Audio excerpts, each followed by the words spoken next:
Welcome back everybody, and welcome to one of our favourite little spots here at GMBN, where today we're going to be talking jumps, but more specifically gap jumps. Now these can seem rather terrifying for quite a few of us, and I'll be honest, when I first started riding and doing jumps, that pit of doom in the middle, well, it was pretty challenging. So today I'm going to be taking you through a few essential steps on how to do these things and overcome your fears at the same time.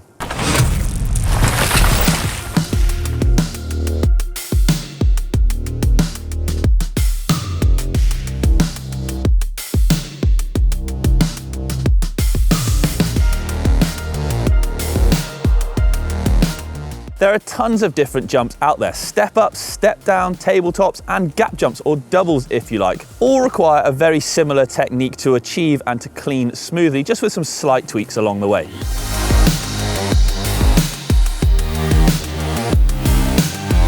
Let's take a little look at one of our test subjects for today then. Now this fine looking double here, it's about 15 foot long. Now I'm sure that's a pretty daunting number to a lot of people, and if it was a tabletop, now most of us wouldn't think twice about hitting it because, well, there's no worry about landing in the middle or a big horrible landing or on the backside of that takeoff. You can just land on top and kind of get away with it. So what am I going to have to do differently then to conquer this first jump of the day? First up, we're going to start out by checking out our jump properly. Now, everything begins with a run-in, and on this one, we've got a lovely, safe, dead straight run-in.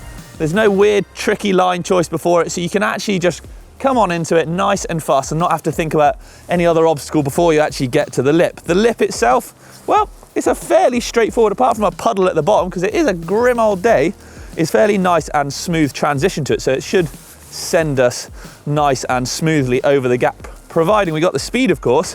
And if we keep going to the other end, well, we've actually got a fairly long, nice landing as well, with a bit of a flat sort of case pad, if you like, on top, should we come up a little bit short. What about the middle? The middle then, the daunting part. So for me, on a brand new jump, because I actually haven't hit this jump before, so this is going to be a first for all of us here, I actually try to measure it in bike lengths to help me compute the distance, if you like. So if I look at this one, I think, oh, right, one, hang on, that's two, that's about 3 bike lengths, I reckon. Now in my head, I know sort of roughly what speed I'm going to need to jump, 1, 2, 3, maybe 4, 5, whatever bike lengths. So I can adjust that accordingly. It helps me come in at the right pace. Like I said, it's a of a day, so I'm gonna need to go a little bit quicker. Right, time for my first hit. I'm gonna mosey on up there, hit this, and then we'll check back in, hopefully once I've landed clean and safely, and go through the motions of what I was thinking and doing beforehand.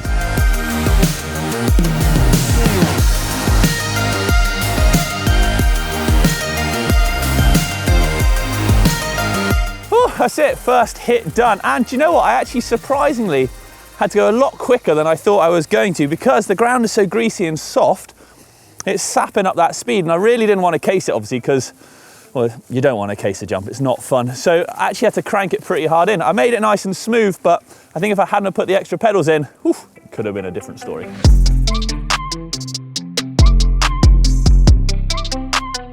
Jumps can often be a huge case of mind over matter, so tackling the mental side of getting airborne is what I believe to be the biggest hurdle that most people face. Let's kick things off way back at the beginning then. Before you even swung a leg over your trusty steed and are even thinking of tackling those gap jumps, try to wake up and start the ride, or the day if you like, in a positive frame of mind. It'll really help you get you amped up and excited for the day ahead, and really thinking sort of that you've got it, that you can do it, and I know you can do it. Another great tool for clearing gaps is positive visualization. So essentially imagining yourself actually clearing the jump, doing it properly, smooth, completed it, mate, nice.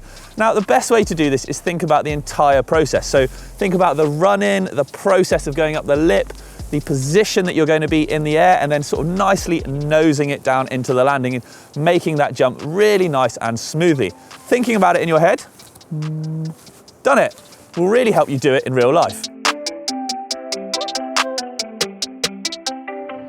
If you are brand new to gap jumps, well then I'd strongly suggest that you start small and work your way up.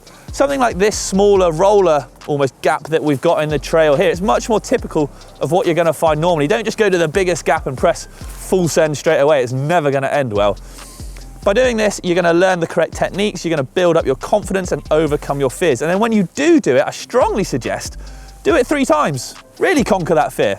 Uno, dos, tres, done, and then move on. Now, it might be the case that a lot of you guys and gals out there can jump tabletops till the cows come home every single time, but with the increased risk factor of a hole in the middle of a gap jump, that kind of thought process goes out the window.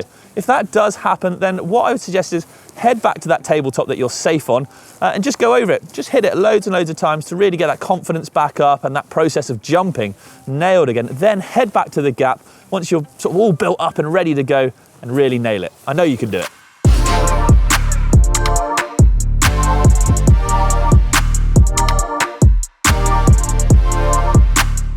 This is an interesting little jump actually, because there's a really nice downhill running into it.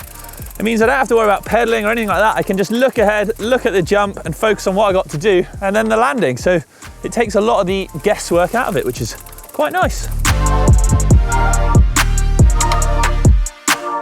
You've nailed those smaller gaps then and you're looking to progress. You're looking to go super size, much like the one I'm in the middle of here. Well, a great tip for tackling, well, a much bigger gap like this is following someone in. Following someone in is a great way of judging speed for a jump. You can sort of visually see and tell for yourself just how much pace, how much effort and pop they're using to get over the lip and clear that gap in the middle. Now, if you've got a friend that you trust a great deal, you know, I trust Blake sometimes, so I follow him into quite a few jumps if I've not hit them before, then actually that's the best way of telling how much speed you're going to need firsthand, if you like. You can just tuck in behind them, and if you've got the confidence that they're going to clear it, you know that you're probably going to clear it as well. Sadly, if you don't have any friends at the jumps, much like I don't today, I'm flying solo. But a lot of the time, if you go to a new spot, there's always locals there. And you know what? Us mountain bikers, we're a real friendly bunch. So no doubt they would be able to help you and give you some pointers if you are trying to clear a jump for the first time. Do you know what? In fact, I'm 100% certain they'll help you. Just ask. I promise they'll be friendly. This is another jump I've not hit before, and it is considerably bigger than the first one. I measured it in my bike lengthometer, and it's probably about another 2 bike lengths long, so I'm definitely gonna have to go faster. The run-in's a little bit trickier because I've got another double before it, so I know that if I clear that one before it, then I'm definitely gonna have speed for this one. So actually, it's almost good to use that jump before as a gauge, but there's only one way to find out. Let's go up and hit it. Let's do it. I'm feeling confident. I'm positive. I'm ready to do this. There we have it then. How to ride gap jumps in a nutshell. Thank you very much for watching, everyone, and good luck next time you go hit them gaps. Don't forget, why not hit that subscribe button? Let us know in the comments below how you get on hitting those gap jumps. Happy riding, and I'll catch you next time.